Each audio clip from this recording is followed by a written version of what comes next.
Once again, thank you for joining us. My name is Curtis Marshall with Procore. We are a firm that works with dentists to get them into a better financial position, and that's why we have invited you onto this webinar tonight. As we get going, we prepare this information not only to benefit you as a doctor, but also to benefit your financial position. So we've invited two CFOs on this call. Also on this call is Rob Bay, who's a partner here at Procore. In addition, I've also emailed all of you personally. Some of you I found on the web. Others, it was a little hard to locate you on the web. But that's for a whole nother webinar. Unfortunately, we're not going to be talking about how to find each other on the web. But I hope you enjoyed that email, and if you do have questions, feel free to email me at any time at curtis@procorecpa.com. But I enjoy looking at everybody's information. You have some great content out there. I noticed some of you are general dentists. Other of you are orthodontists or specialists. Some of you have 2 staff members. Others have multiple practices. But no matter what your situation is, from this webinar, you will gain priceless content. And if you act on those principles, I promise you will get to a better financial position. So with that in mind, get your pens and paper out and prepare to be wowed. First off, I want to introduce to you the amazing Rob Bay. If you've been on my previous webinars, you have heard him and known that he loves numbers. Rob, you here with us? Yeah, Curtis. Thanks. I'm excited to talk about this topic. You know, it's really all centered around numbers, the numbers in dentistry. You know, those little hidden things that you can find in your financial information in your practice management system that really can be the key to you having a successful practice. So I'm excited to be talking about some of these things. Awesome. Us too. So tell us real quick, real brief so we can jump into this, but tell us about Procore, what Procore does for the dentist. Sure, yeah. Procore is a firm that works with dentists nationwide. We work in all 50 states, and really we help dentists to be proactive and use financial information as well as practice-related data to put the dentist in the best possible financial position. Most dentists are not really optimizing the potential of their practice, so we help implement a plan, a roadmap, a strategy, I guess whatever you want to call it, to help them to do that. And literally our dentists are putting tens of thousands of dollars more in their pocket. So it's pretty fun. It's exciting. That is exciting. I hope some of you out there got a smile on your face if you're wanting that extra cash and also that peace of mind. Next, we have a dental CFO consultant. If you haven't heard of one of those before, that is somebody who consults dental offices as a CFO from the Procore team. His name is Adam Smith. Adam has an MBA and loves the dental field. He's also known as Big Blue. Adam, are you here with us today? I am, Curtis. Awesome. I didn't tell Adam we'd be talking about Big Blue, but tell us real quick, why are you known as Big Blue? Well, I was the mascot at my university. I did gymnastics for several years and decided I'd use it to put it to good use when I was in college, and became the mascot for the university and made my way through school doing that. Great. So for those out there, all of our attendees, feel free to ask me any questions on your chat. And if you're able to tell me what university Big Blue would be attending, I'll send you out an ebook. So feel free to message me and I'll get that to you. Also, if you have additional questions at any time throughout this webinar, feel free to message me and I will get it to you as well. And then last but not least, we do have Steve James from Mortensen Family Dental. Yes, he does Steve James, the 2 first names. But he is, they have dental offices throughout the United States. And Steve is the CFO for that company, Mortensen Family Dental. But he's also been a CFO for other heathen industries, or what I mean by that is not dental. And so, Steve, glad to have you on with us today. Why is it that you jumped to the dental field and became a CFO in the dental field? Well, thanks for the invite, Curtis. I think that from my perspective, I've always had an affinity for dentistry, and years ago, I hate to admit how old I am, but I've been practicing CPA for about 26 years now, and early on in my career, I had an experience with adult orthodontia that really changed my life and my outlook on myself, and really kind of was kind of one of the propellers to some of the success in my career. So back in those days, there really weren't group practices, but I'd always wanted to be associated with a group dental practice because I thought that dentists did some wonderful things. And I was fortunate that in the middle 90s, I met a group of dentists that ultimately chose to form what is now Mortensen Family Dental, which is a rather large group dental practice that is based in 11 states. So I've been quite blessed, and as my family. That's awesome. Thanks, Steve. And this is Rob back here, everybody. And I've had a chance to get to know Steve a little bit over the last little while. We've had some conversations, and one thing that he didn't tell you that I'll tell you and point out to you is Steve actually recently was named CFO of the year within his community. So I've got a little article. You can see a picture of him here. So he's somebody definitely that has a lot of knowledge and experience within the community. So thank you again very much, Steve, for coming on and helping us with this discussion related to CFOs. Well, I appreciate that. Well, first I wanted to talk a little bit about what is a CFO. I mean, what is it really that a CFO does, and what's a CFO? So, Adam and Steve, I really just wanted this to kind of be a little bit of a discussion about what is it that really a CPO is, and what do they do? Not necessarily for dentists, but just in general. Steve, you've been a CFO for quite a while, not only for Mortensen, but prior. How would you define that? What is a CFO?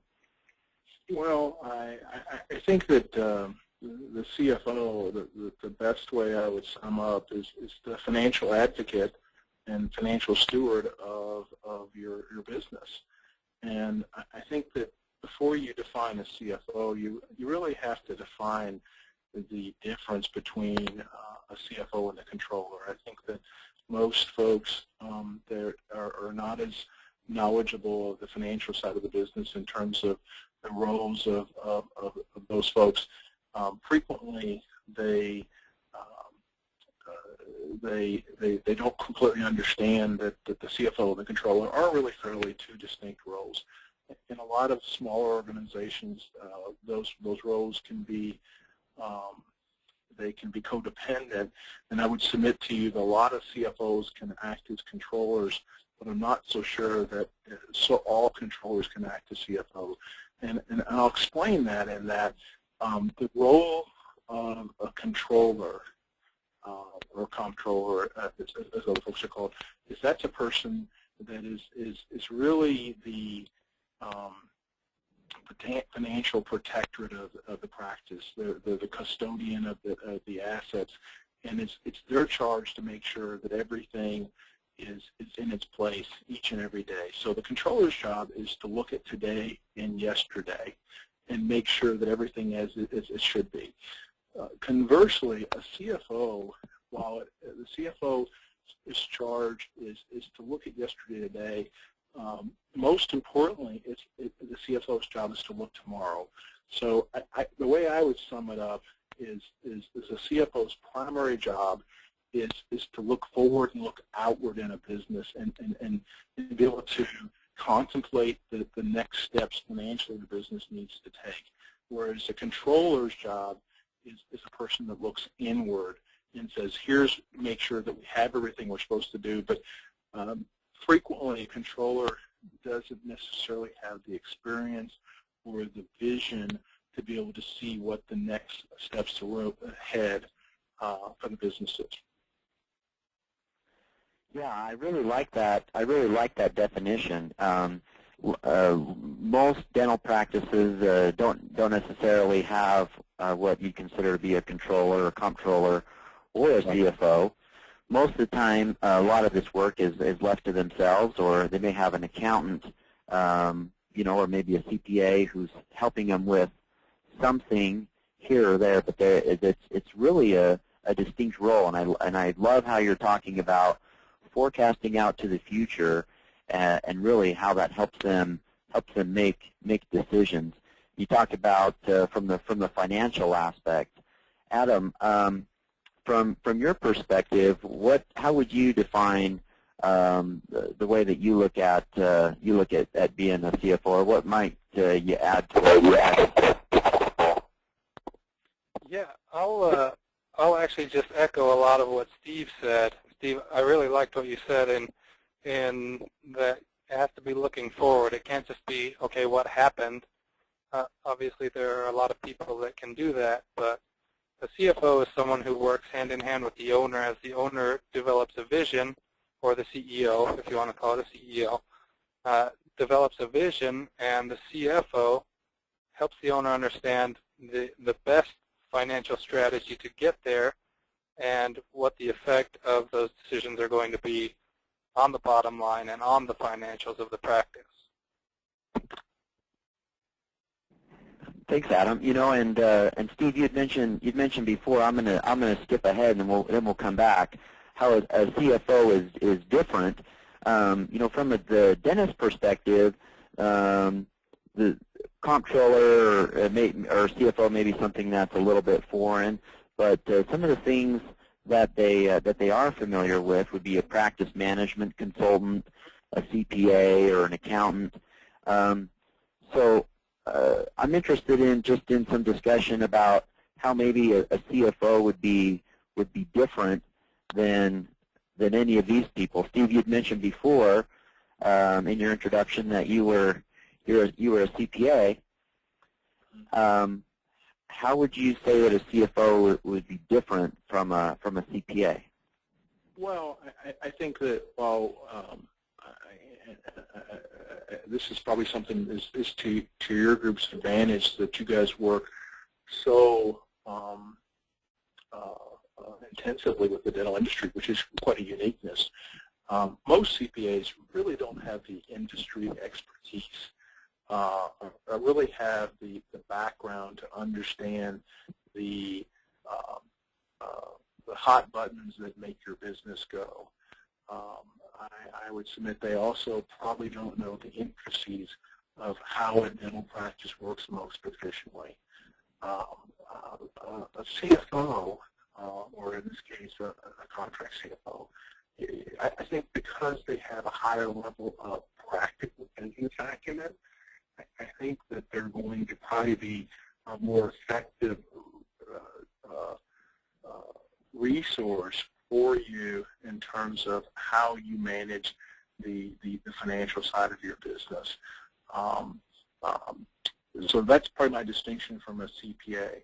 In terms of most times, people when they're, at least from the dentists that I talk to every single day, their CPA gets involved strictly from a tax perspective, and while many of their CPAs may have the ability or the education to be able to help them with these types of things, it's really not the business model of the CPA.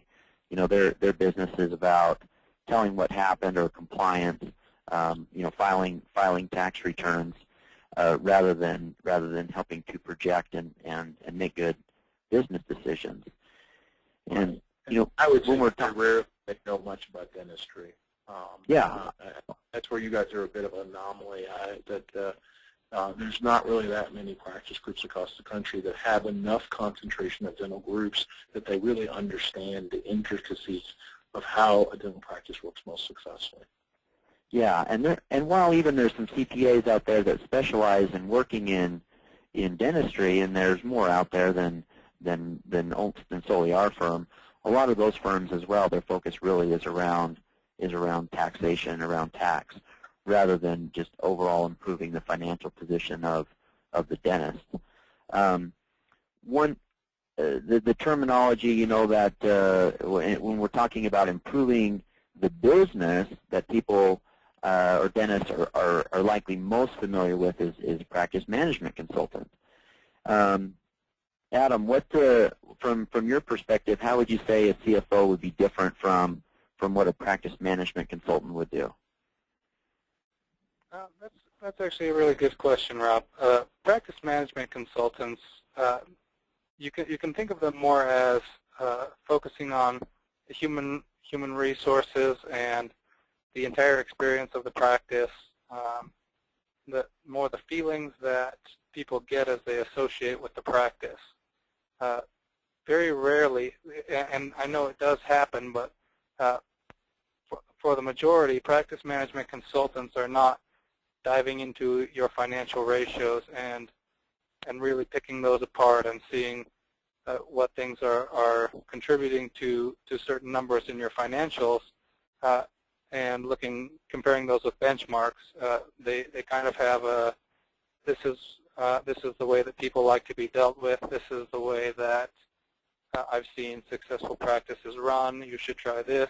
You should try these types of things. You should implement these. And a lot of times there's no strategy on how those effects that they're looking for are going to really affect the bottom line. So the way that a CFO is different than a practice management consultant is a practice management consultant works from the inner dealings of the practice and really hopes that it's going to affect the bottom line like it has with several of their other practices. And a CFO looks from the bottom line or the financials and looks at things that play into each of those and understands exactly how certain changes will affect the bottom line. Yeah, I might add to that. I think that's absolutely spot on. One of the things that I found, and I've worked with a number of practice management consultants over the years and still do, most of them are particularly good at the human capital side of the business. They're particularly good at understanding the operational side of the business, the throughput of dentistry, and they're also usually reasonably good at the marketing side of the business. I would submit to you that the vast majority of them are healthcare professionals, and as a result of that, they don't generally have a slant to the business of dentistry just from a pure dollars and cents standpoint. And I think that one of the things that I've come to find about dentistry that is part of the reason why I love it is that dentistry across just about every section, demographic section I've ever found, is statistically relevant. So I would submit to you, and I've got a lot of data that supports this, that I could tell you within reason what a practice could be doing and should be doing just based on the patient mix, based on the procedure code mix. I think that you can do wonderful modeling with the clinical data that you have in terms of looking at the practice potential and doing that. And while I've talked to a number of consultants that see the opportunity, very few of them can really translate that into legitimate financial terms. And I think a CFO that understands dentistry can do that.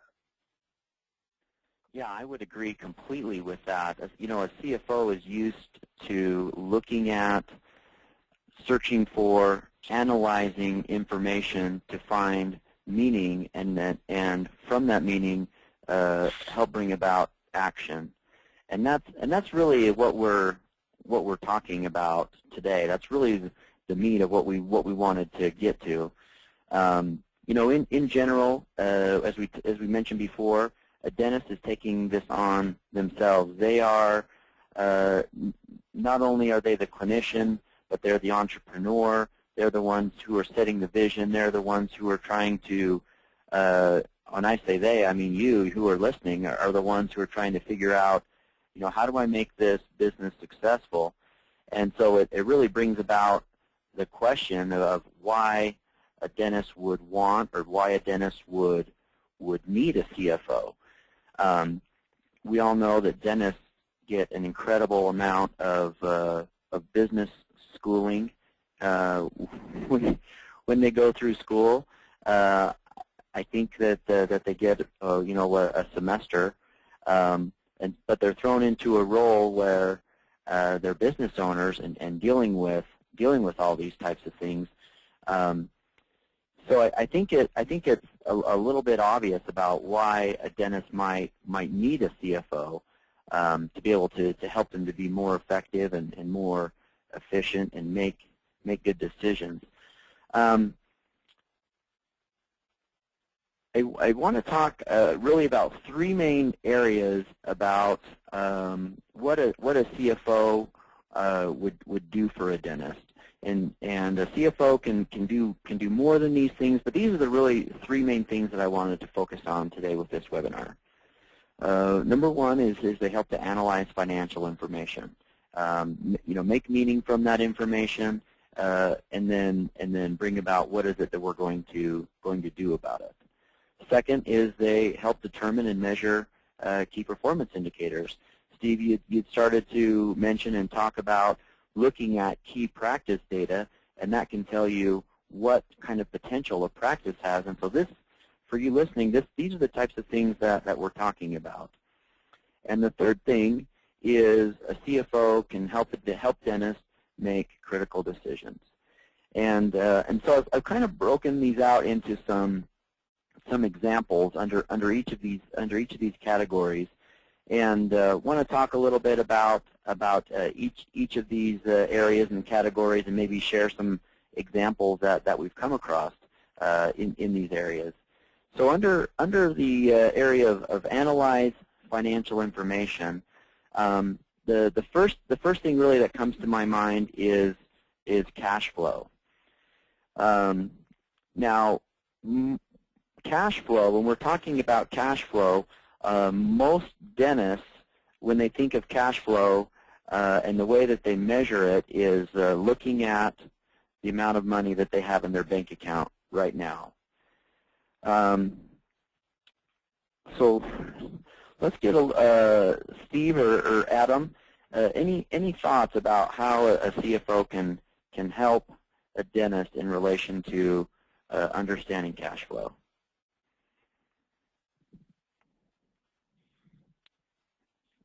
Yeah, Are you there, Adam? I can take that one. Great. I didn't know if you said Steve or Adam. I didn't know which one you wanted. Oh, sure. So I can think of a specific situation. So we analyze all sorts of different ratios, and one key ratio that's pretty standard in the industry is the current ratio, and that's the ability of your current assets to cover your current liabilities. What we notice is most dentists aren't paying attention to that. Like Rob said, they're just paying attention to what's in the bank account. And I had a particular client that approached me. We had just engaged to start working with them, and she approached me and said, my business keeps doing worse and worse. I can't figure out what's going on.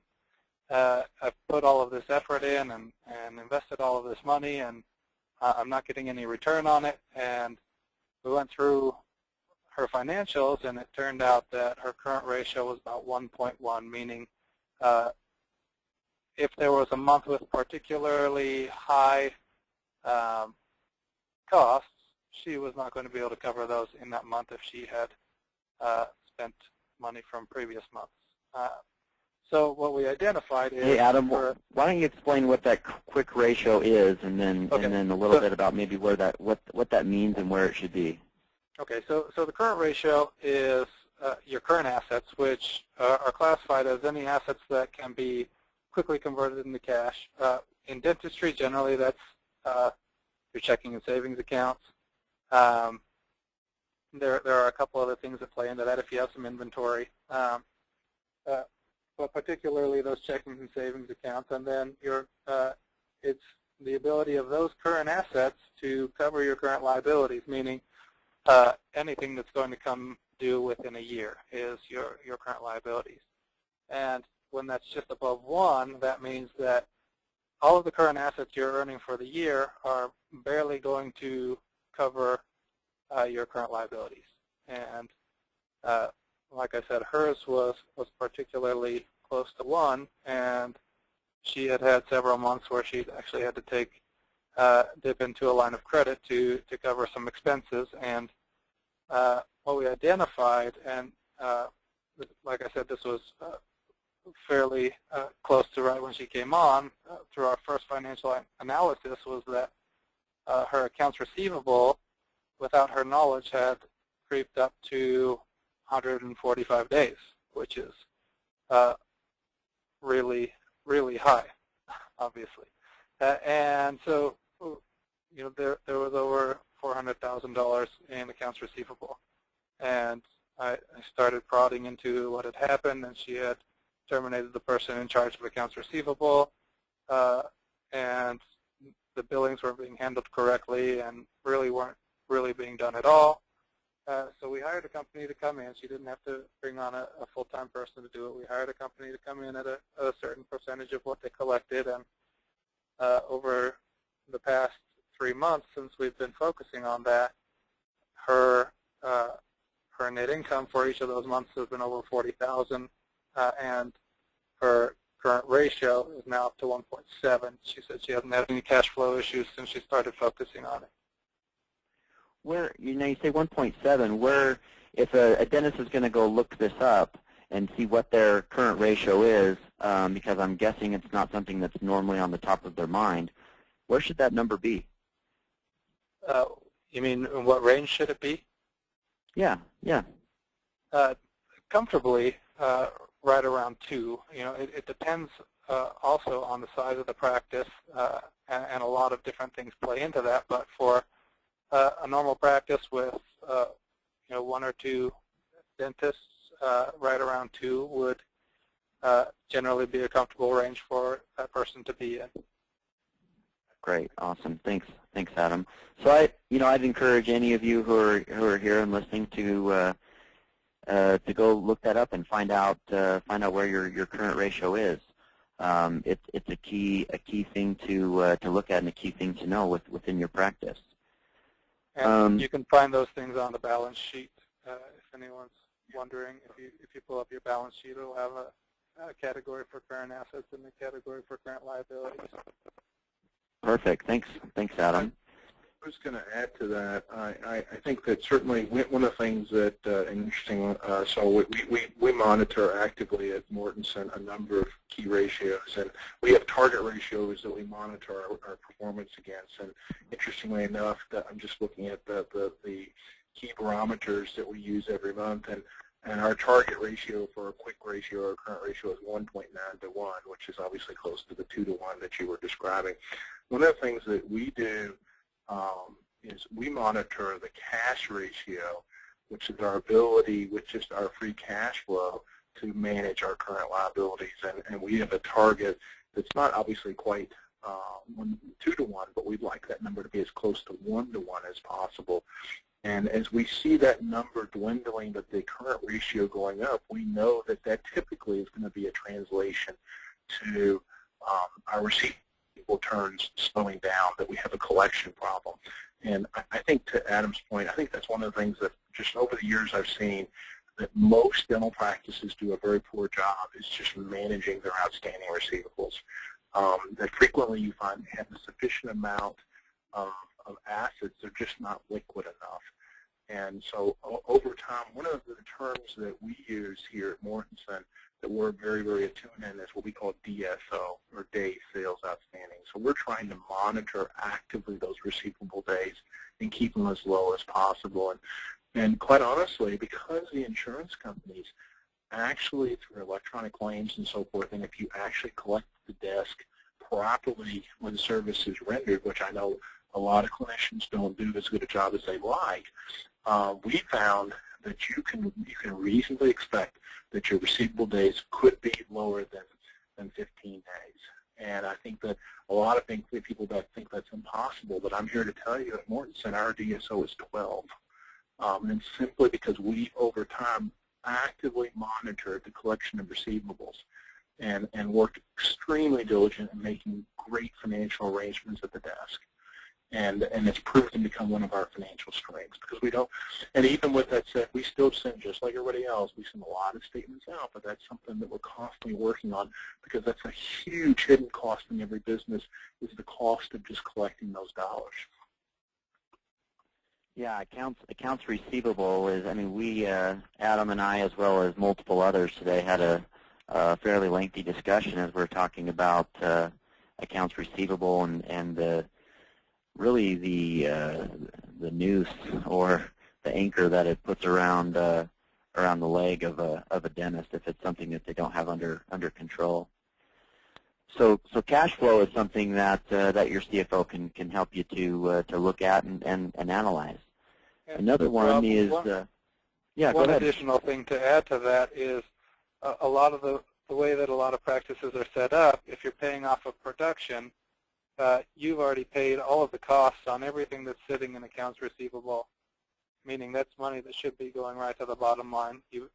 No matter whether you collect or not on a procedure, you use the materials to go to that procedure, and if you're paying any associates or anyone that's working on the patient off of production, whether or not that money comes in, you incur those expenses. And that's the way that this particular client was set up, is she paid off of production, and so she was having major issues because she paid and wasn't being paid on those productions. So, well, yeah, and that leads us into talking about looking at and analyzing wages. You know, we have some key numbers that we look at as it relates to wages. That overall, your wages outside of your dentist should be 20% or less of your total collections.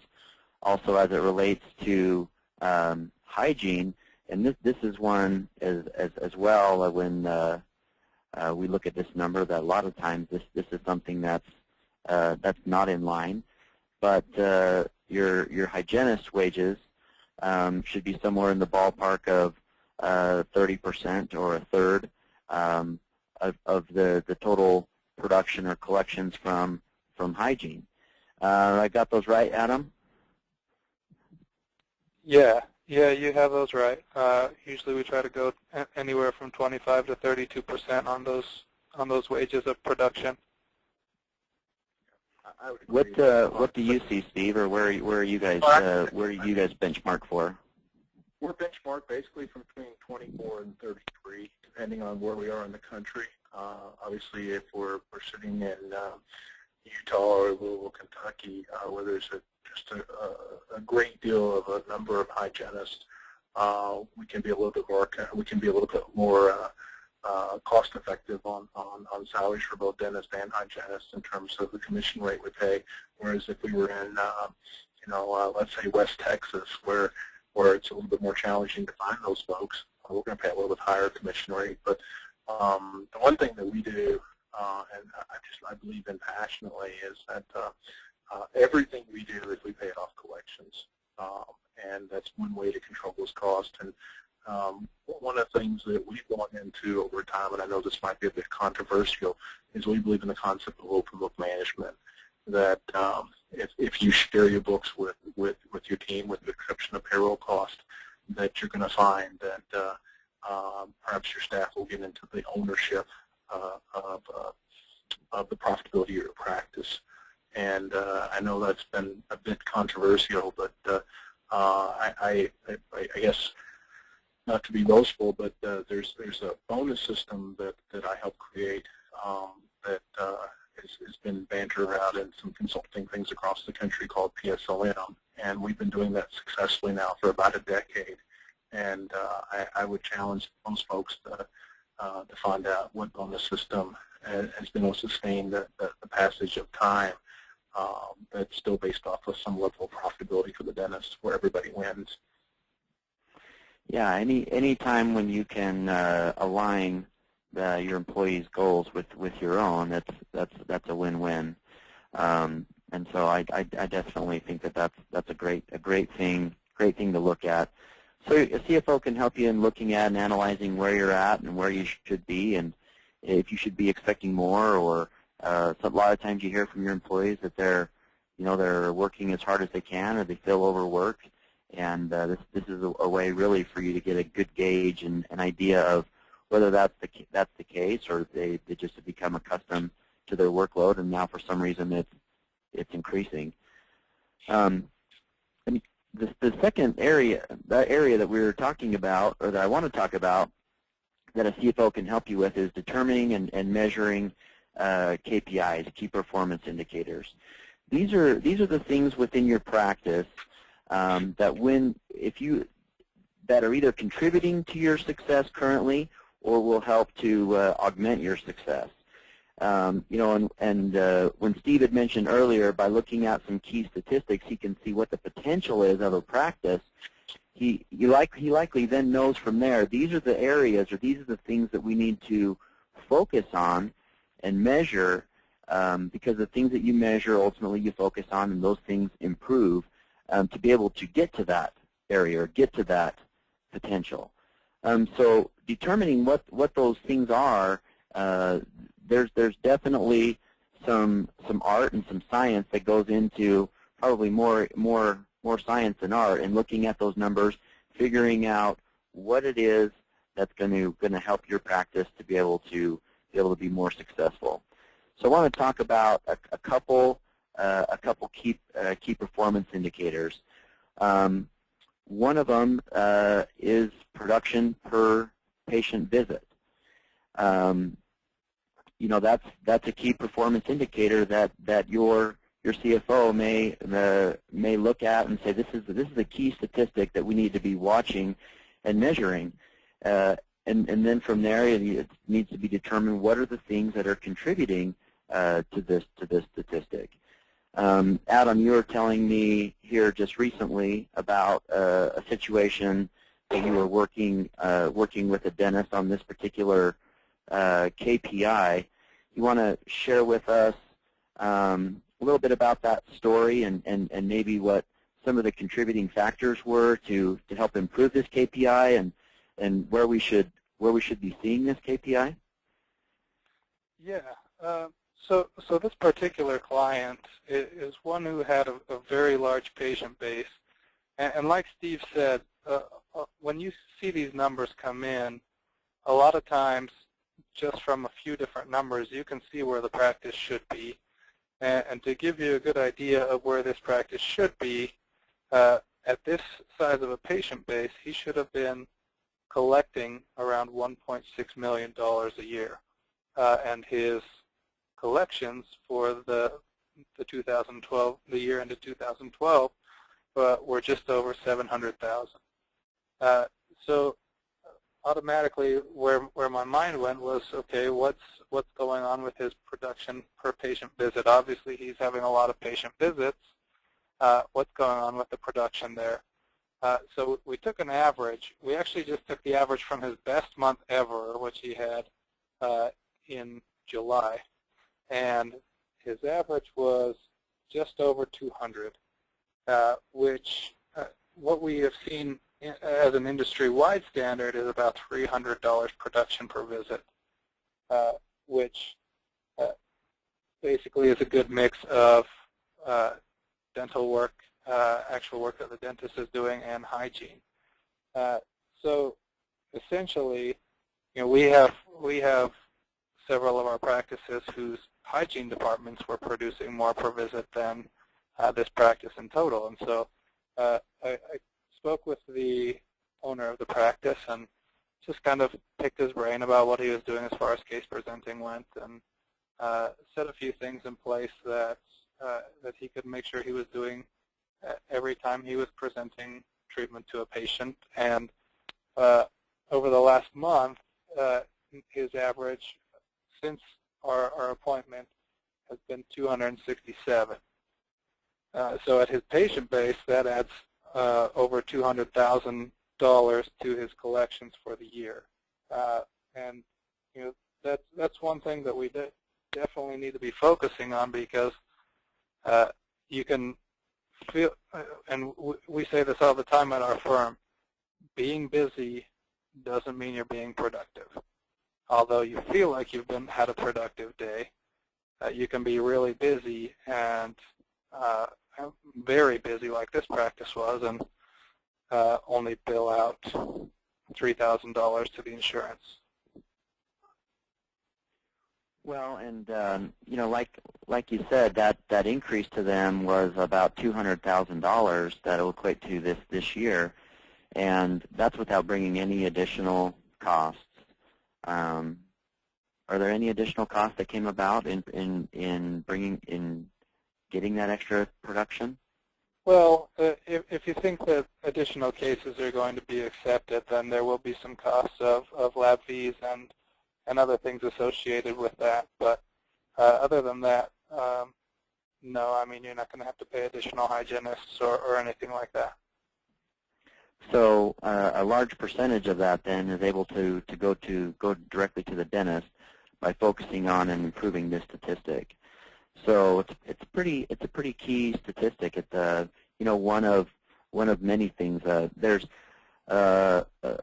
mean, we have a product that we call Dental Intel that helps bring about and boils up to the top the most important statistics for your particular practice. But there's another software out there I'm familiar with, and they have 390 plus KPIs in your that it can demonstrate or show to you.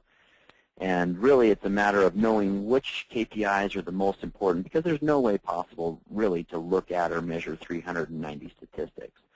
You know, once you get beyond 10 or 12, you're beyond your capacity to monitor it appropriately and then really do anything about it. So finding the KPIs or the key performance indicators that are most critical to your particular situation is an important aspect. One that we regularly find as well ends up being a key statistic is this idea of pre-appointments.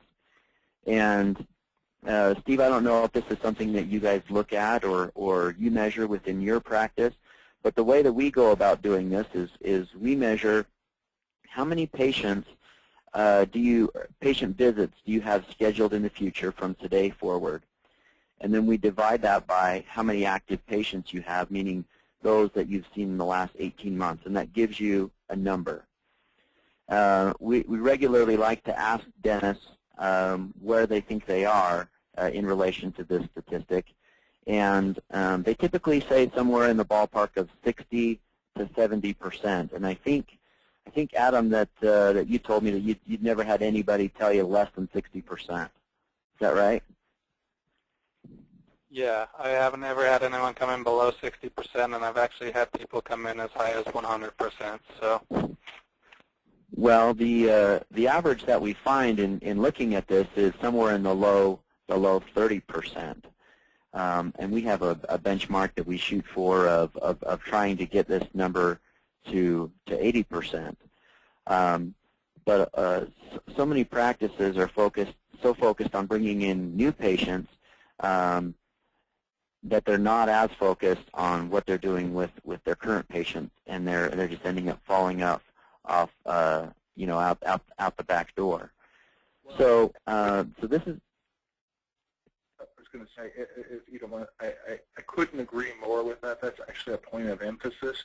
What we do is we have active reactivation campaigns going on. I think this is falsity of dentistry, that we all fall in love with the new patients and we fall out of love with the patients we have. And what we found is just exactly what you said, is that in all our practices, everybody thinks that the reappointment rate and the retention rate of their patients is really good, but what we found is that, I mean, it's basically anywhere from 25 to 40%, but it's rarely better than 40%. And yet, that's the low-hanging fruit. Those are the people that have actually seen you and have some affinity for you, but you might not even done the simplest thing, which is reappoint. And I think that that one thing alone, I would submit to you that anybody that's listening on the phone, if you think that you have a 100% reappointment rate, you should get the gold star, because I will tell you I've seen hundreds and hundreds of practices in the last year, and I've yet to find one that's got 100%. Everybody thinks they're doing it, but they're not. And what we found is that in a lot of cases, even in our own practices, which we're doing extremely well, that this is just the most easy, low-hanging fruit we have in terms of simply reappointing the patient and asking them to come back. So we spend all these dollars to get them to walk through the door, and we don't even do the simplest thing to keep them as patients. So I think that's a major takeaway I would strongly suggest. And to your point, guys, I think the KPIs kind of pop those things out. Anyway, for what it's worth. Yeah, I absolutely agree with what you're saying. This is a very key statistic, and it's one that regularly surfaces. And there's really 4 interactions that affect this statistic. And so when this ends up being an issue, which a lot of times it does, this pre-appointment percentage, we start looking at 4 different types of interactions. And those interactions are, what do you do when the patient is in your office and rescheduling them? Second, how do you handle situations when people call to cancel? Third, what do you do to be able to remind people of their appointments? And then fourth, what type of reactivation or recall efforts do you have, whether by electronic means or by human means? I mean, those really are the four key types of interactions that affect this statistic. So I would encourage anybody listening to go find this statistic, find out how many appointments you have scheduled in the future, how many active patients that you have, and then that's going to give you a percentage. And if you're like what Steve is saying and what we're finding, that you're somewhere in the ballpark of mid-20s to 40%, there's a lot that you can do. That tells me there's a lot that you can do to improve your financial position without even bringing on a single new patient. So start to measure that number. If it comes back to you and you have 1,000 active patients and you've got 320 that have a scheduled appointment, start measuring that number, 320. And know today that you're going to see however many patients you're going to see, so that number is going to diminish. And so you need to replace those and more to continually bring that number up from 320 to bring it forward to 330 or 370 or to 400 or to 500 or to 600. Adam, you told me about a situation where you were dealing with this one particular issue and the results that came about by focusing on it. With this being a major issue in that practice, by focusing on it and what happened. You mind sharing that with everybody on here? Yeah, so this practice came in actually pretty average for where we see practices coming in, right about 28%. And we started looking at it and really focusing on it. And Steve, I actually wanted to ask you, do you know the cost to your practice of replacing a patient? Oh yeah, it's about $100 a patient right. for us. And that's probably better than most people. What I generally find with the practices that I'm working with is they're generally spending almost everything that they produce in the first appointment to get a new patient, to replace a patient that walks out without a visit. So this particular practice, like I said, came in about 28%.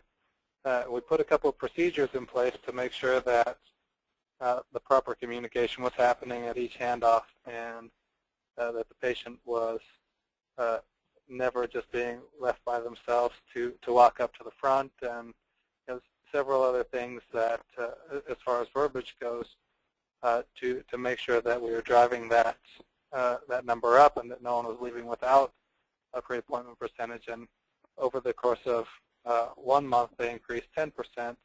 And in the 2 months following, they got that percentage up to 45%.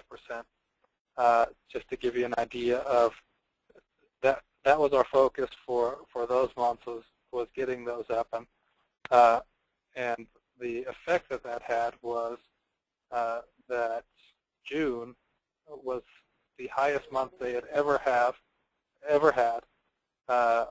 by $14,000 without doing anything on case presentation or production per visit.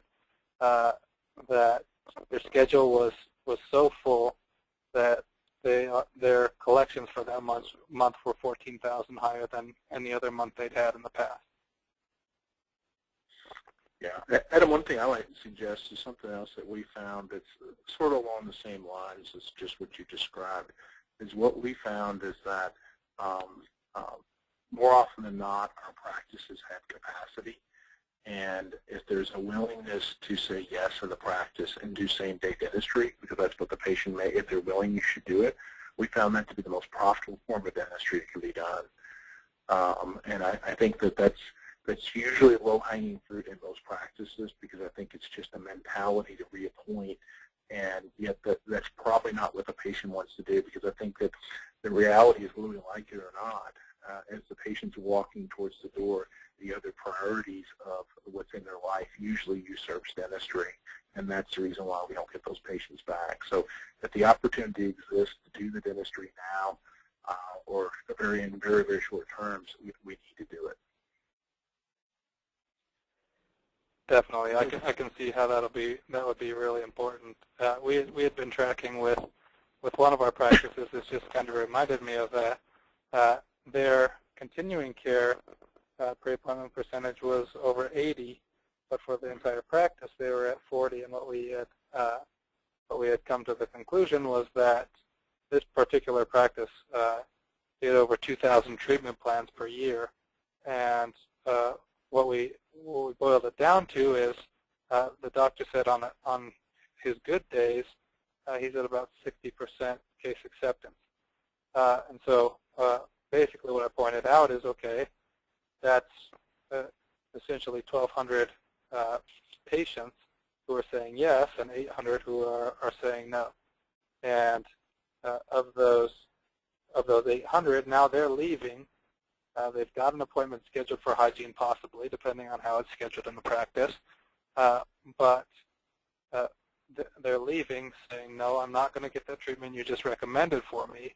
Now when that patient gets home, because the same-day treatment wasn't done, when that patient gets home and their hygiene appointment starts to approach, they've got a couple of different things going through their head. Number one, I'm embarrassed that I needed treatment and I said no. Or number two, I still am not in a position to accept that treatment, and I feel like they're going to push me into trying to get it if I go to that appointment. And that led to almost 6 cancellations per day on average when they came in on their hygiene department. So it was very strongly correlated as far as their number of cancellations and their number of treatment plans.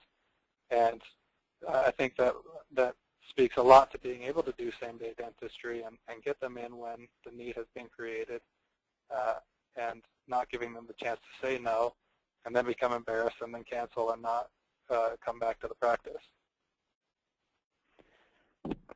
Thanks, you guys. And I think really the key for those that are following along at home is have this be something that you measure, have this be something that you look at, and these are the types of things, again, that in having a CFO or having somebody who's looking for this type of thing for your benefit will find these things and help you focus on the right things, which literally will put tens of thousands, and in some cases hundreds of thousands of dollars more in your pocket.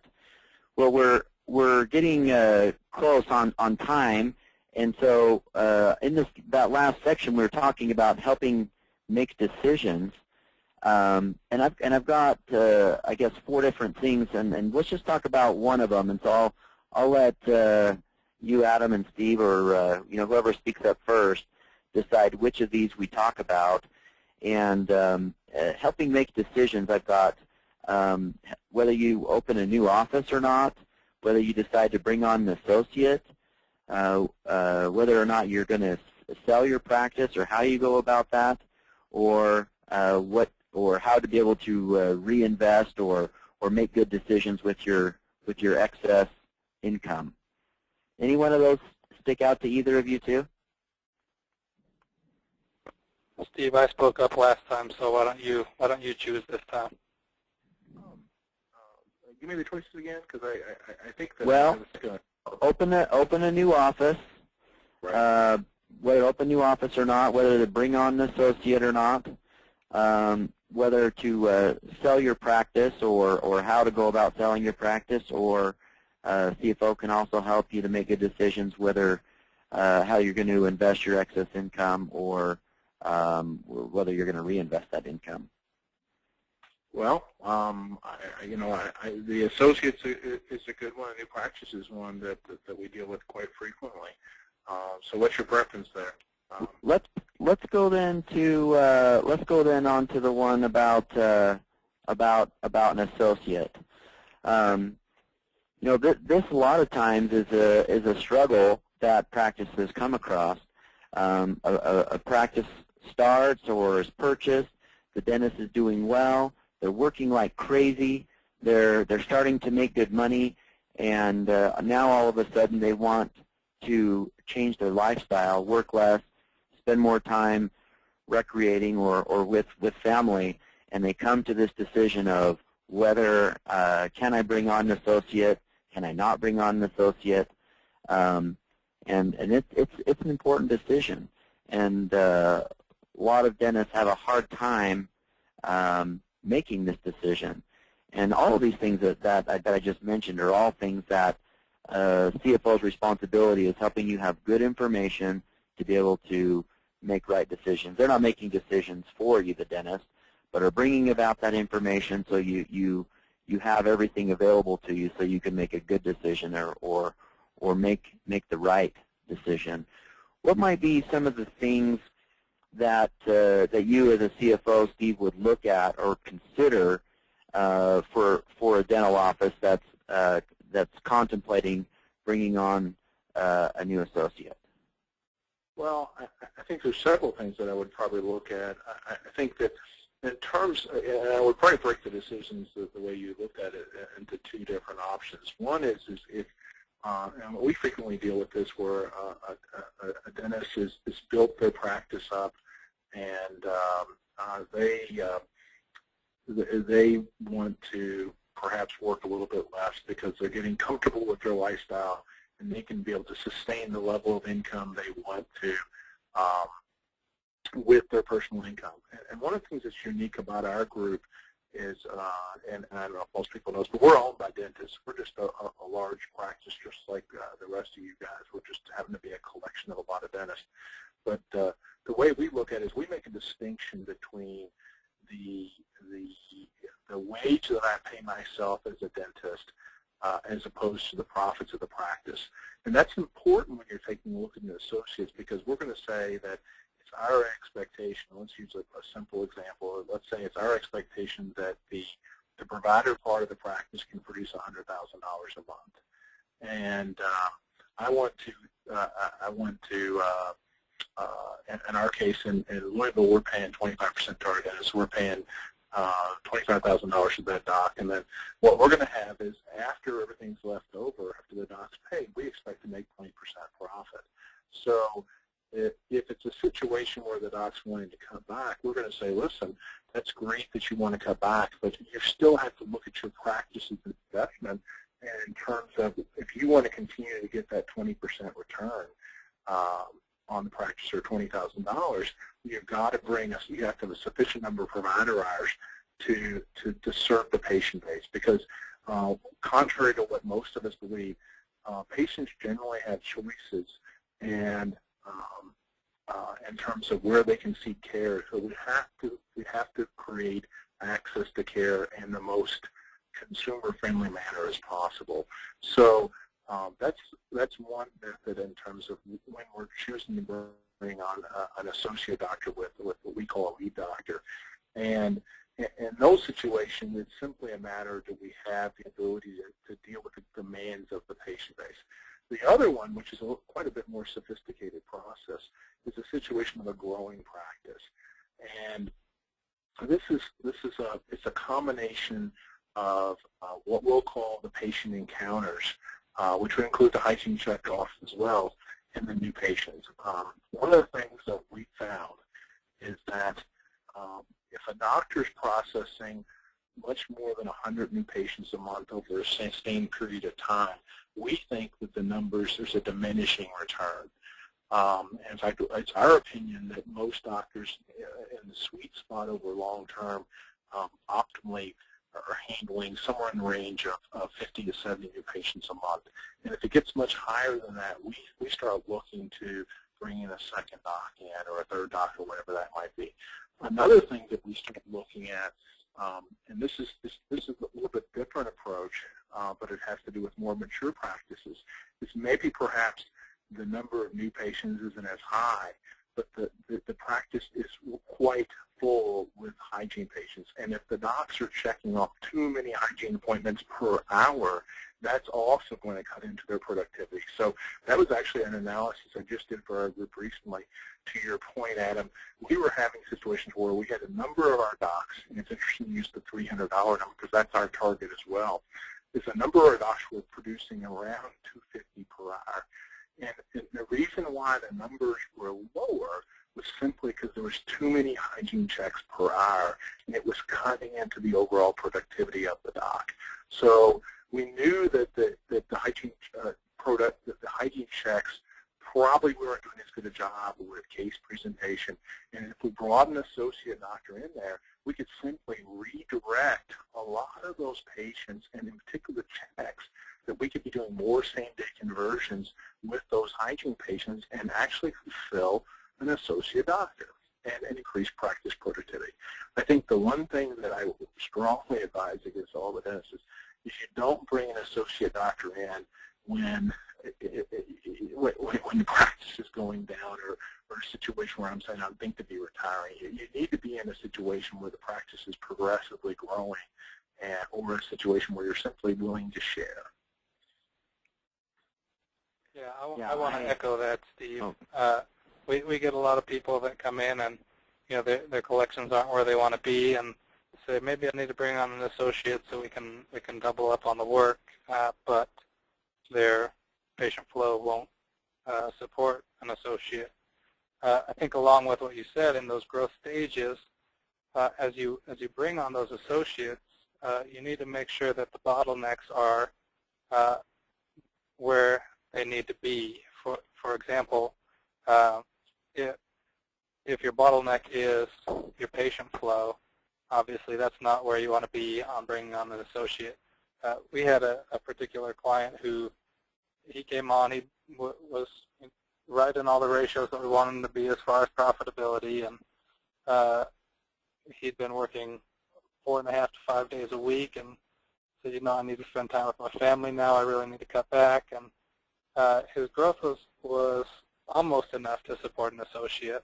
So we started focusing on a couple of KPIs that would feed into that patient flow. And then what we did is we built him to be the bottleneck, meaning as those patients started coming in, we brought on an additional hygienist, making sure that his profit was still where he wanted it to be. And as the hygienist came on, his schedule started to fill up, so he became the bottleneck. And when we brought the associate on, he never even had a decline in his take-home. His take-home actually went from, his take-home for a year was about 320 for the prior year, and is projected to be about 540 this year because of how we were able to build him up as the bottleneck. So making sure that you're not trying to use it as a way to become busier, but as a way to handle the bottleneck that you've created for yourself and the demand for your time. Right. Another thing I was going to add, just so that, because I think you're spot on, that we frequently look to do when we're looking to bring an associate on is perhaps allowing that lead doctor to, if they haven't already done so, maybe expand their skill set and do something. One of the things we frequently are advocating our docs to do, because we think it's a very profitable form of dentistry as well as a well-needed service, sedation ministry for those fear-based patients, which are typically much larger treatments. They require a lot more intensive work on the dentist part, so therefore there's not as much time for dealing with the busyness of the practice, but that also allows the young associate to come in and fill that void.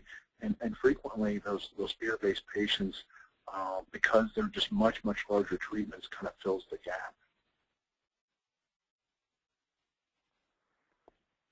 Well, we're getting to the point where we probably should wrap up, and I know we had a lot of other good things to talk about. And thank you, both of you, Adam and Steve, for your insight, for your knowledge. I hope you, who's watching this webinar, have taken some notes on some of the things that relate to you or pertain to you, that you found some statistics that you're going to start to look at and measure and do something about. You know, in reality, a CFO can do so much for a practice or for a business. A lot of times dentists say, you know, if I was a hospital or a large corporation or a large business, you know, then it would make sense to have a CFO. But dentists really could benefit significantly from having a CFO. And it doesn't necessarily have to be somebody like Steve, you know, who's a full-time CFO within his group and within his organization. There's other options and alternatives. So, you know, I guess really I want to just get everybody's final takeaway before we get to the point of wrapping up and turning this back to Curtis. Steve, if you had one takeaway from today, what would you say that it was, your main point or the thing you'd take away from today? Well, I think, again, the one thing that I've learned over my years of experience, and this is even true for the small practitioner, interestingly enough, before I was a full-time CFO, I was actually a part-time CFO, similar to what Adam's doing. So I'm certainly a big advocate of that role. So I think the key is that every practitioner needs to assemble their team of advisors, and while we understand there's a cost associated with that, I think that every business team needs, the dental professional needs to understand that they don't have to be all things to all people, and that the most successful business people surround themselves with people that complement what makes their business most successful. And I think that, to your point, if a part-time CFO does make a lot of sense for a lot of practices, as well as a good lawyer, a good banker, a good CPA. Great takeaway. Thanks, Steve. Adam, how about you? What's your takeaway from today? First of all, I just wanted to say, Steve, thanks for being on. I like to see that a lot of our ideas and our practices that we're doing are along the same lines. Thanks. And if I were to take one takeaway from today, and this is a combination of what we talked about today and my experience, is that numbers don't lie.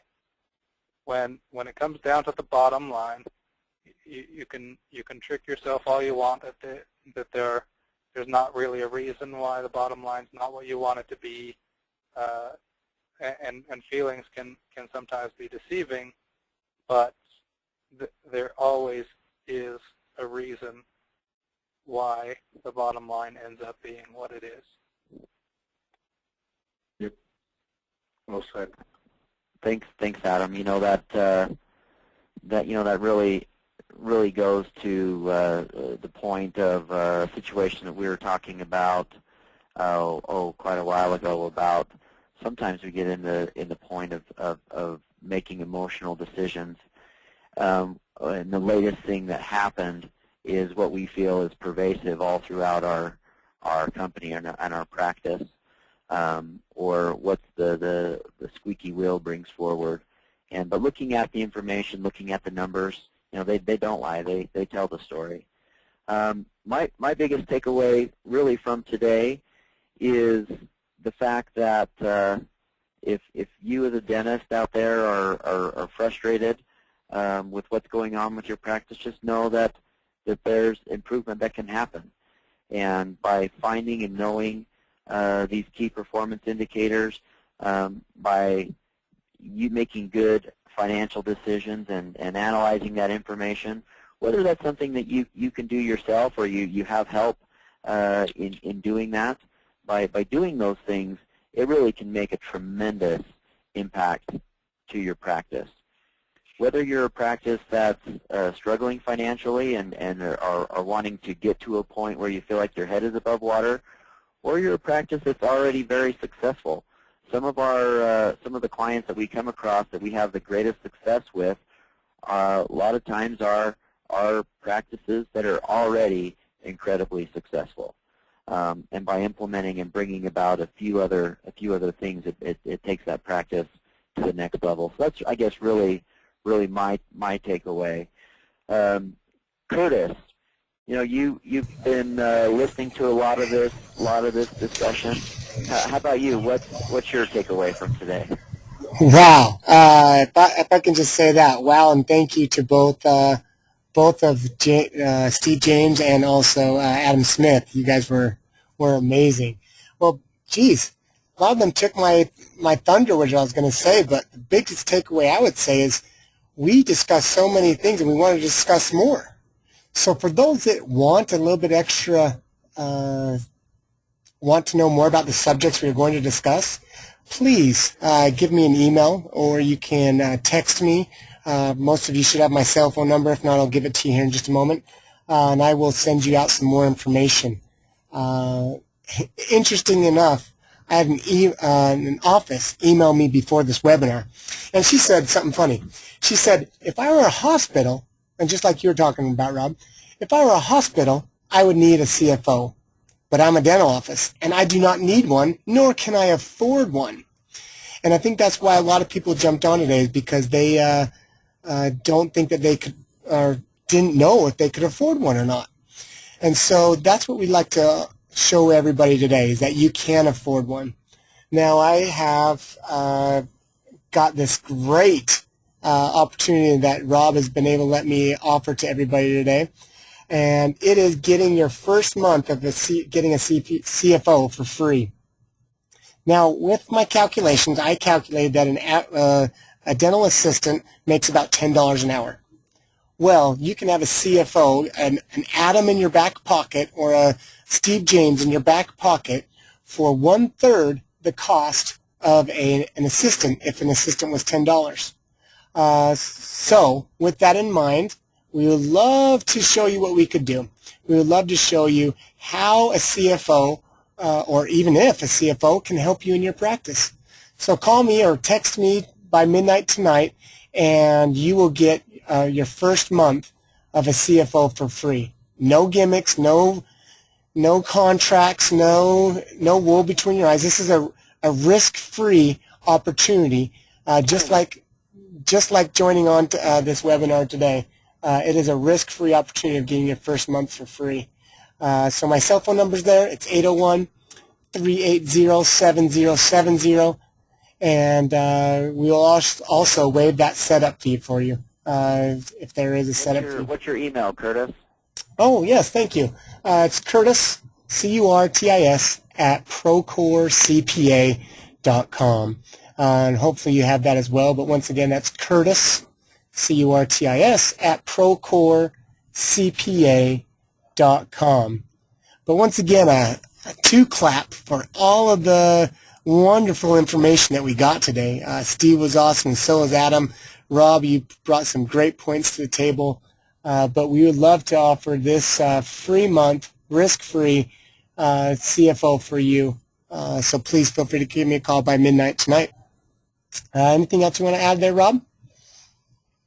No, I am a little disappointed that there weren't more things that we could talk about and be able to give more information of things that these practices could do to be able to be more successful. So definitely I would take Curtis up on his offer to send him a text or email and have him send the additional things to you. As well as I'd encourage you to take him up on his offer to have a free month of a CFO. Yeah, Steve, how would you like what if your company didn't have a CFO and you were offered a free CFO for a month? Would that be something that would interest you? I think that'd be quite a deal. Well, so for all those out there, we'd love to show you without any risk, without any obligation, what we can do for you as a CFO in your dental office. So please, once again, give me a call or text me by midnight tonight, 801-380-7070. Thanks, everybody. We hope you have a great night. Hey, and again, thank you, Adam and Steve and Curtis and everybody who's on here. Be watching for our next webinar. Thanks, everybody.